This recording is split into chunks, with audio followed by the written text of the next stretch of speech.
So, we've got a lot to talk about when it comes to the Montreal Canadiens. We've got a whole bunch of headlines for the Habs. We also have ourselves a trade update. And I wanted to give a big shout out over to the folks on HabsEyesOnThePrize.com. Because today's Friday Habs headlines posted by Nathan Nee goes out there and gives pretty much all of the links to the stuff that we care about for the Canadiens. Stuff about Cole Caufield, David Savard, Team Canada, the Laval Rocket, Kirby Dach, and others. There are so many things to dive into. And we're going to get into some of these things, and we're also going to take a look at the latest in Canadiens trade talk, courtesy of David Pagnotta on the fourth period. Actually, you know what? I think the trade update part is a little bit more spicy, so we can dive into that first. So, big shout out again to HabsEyesOnThePrize.com. We'll head back over onto this article in a few minutes, but to open things up, let's talk about this other piece published on thefourthperiod.com by David Pagnotta. Habs aim to be creative this offseason. This was from 2 days ago. The article in the fourth period talks about how on Monday's edition of the latest on the fourth period, David Pagnotta reported that the Montreal Canadiens are expected to be active this summer as they look to add to their roster.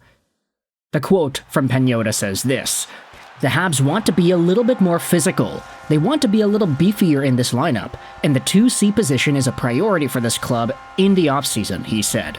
Now, we know there are a lot of usual suspects that are out there right now. We're going to hear some bigger names as the offseason progresses as we get closer to the draft. But what the Canadiens have done in the last little while, the last 3 years, was strategically utilize their draft capital and their cap space in order to pounce on certain circumstances.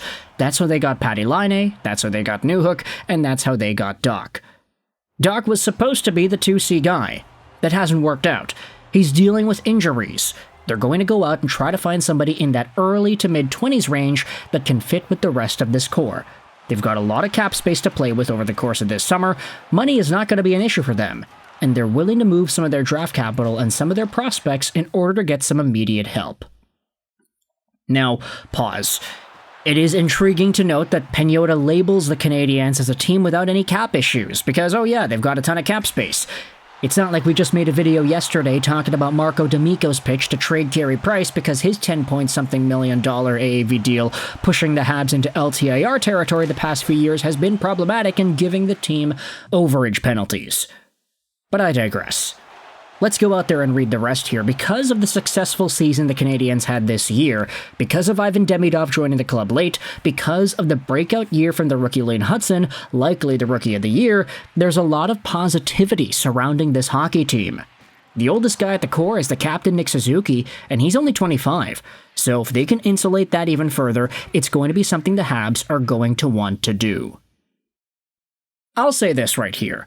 This trade update doesn't really give us too many new things to sink our teeth into, but it does give some extra perspective on just what kind of moves the Habs will be looking at doing, particularly targeting guys in that same age range to the Newhooks and to the Dachs and the Laines. Laine's a little bit older than those guys, but still, 2016 to 2019-ish drafted guys, maybe even 2020 if they're better players. This doesn't come as a surprise to anybody, but just knowing that the Habs are in this great spot where the team performed very well this previous year, they've got some young guys that are looking to make a significant impact next year, Lane Hutson is probably going to win the Calder this year, and you have Ivan Demidov knocking on the Calder's door for next year, there is a very good chance that the Montreal Canadiens have some of the best contracts in the NHL next year and the year after that. You have players playing so well just on their ELCs. So in order to insulate, I love that use of the word, insulate, that identity a little bit further, trading for some other guys in that range will only be necessary in this spot. Now, speaking about Kirby Dach and his absence as the second-line Canadian center, let's go back over onto our Habs on the Prize article and read some of the news and notes that have been discussed, like this one right here. Arpon Basu saying on TSN 690 that Kirby Dach needs to play himself back into Montreal's plans. That is something that I don't think anybody will disagree with. That guy needs to be better. That guy needs to come back with a vengeance. That guy needs to show more consistency. Forget about the injury which sidelined him back in February. Just think about Kirby Dach as a performer on the ice this season, and you'll recognize that he has had declining production over the years. Now, sure, last year he'd only played 2 games, so it might be unfair to label that. Yeah, it's definitely not fair, but that's just the circumstance that has been bestowed upon him. He has not been available. So second-line center option be damned, Kirby Dach has not proven that he belongs in that spot yet. And even though he is 24, the Habs still need to go out there and find some other people to fit that mold. Let's go back over on Habs Eye on the Prize and read other Canadiens notes here. Cole Caufield predicts a bright future for the tight-knit Canadiens. This article on MontrealGazette.com has some quotes from Cole Caufield just talking about how everything worked out super well for him and the Canadiens. He spoke about how it's fun coming to the rink every day, seeing the guys hanging around. It's a group you want to be with all the time. A lot of these guys go out to dinner every night, hang out throughout the day. It's a group that you don't want to leave. The vibes are good in Montreal right now. For what it's worth, Caufield also said this: I think I grew a lot as a player this year. I think I can always take a bigger step, but for sure, every year you just want to improve and you want to make a bigger impact out there, and I think I did that consistently this year. Other Habs notes revolve around David Reinbacher, for example, who went out there and spoke about his lengthy playoff run with the Laval Rocket and how there's a lot to gain here.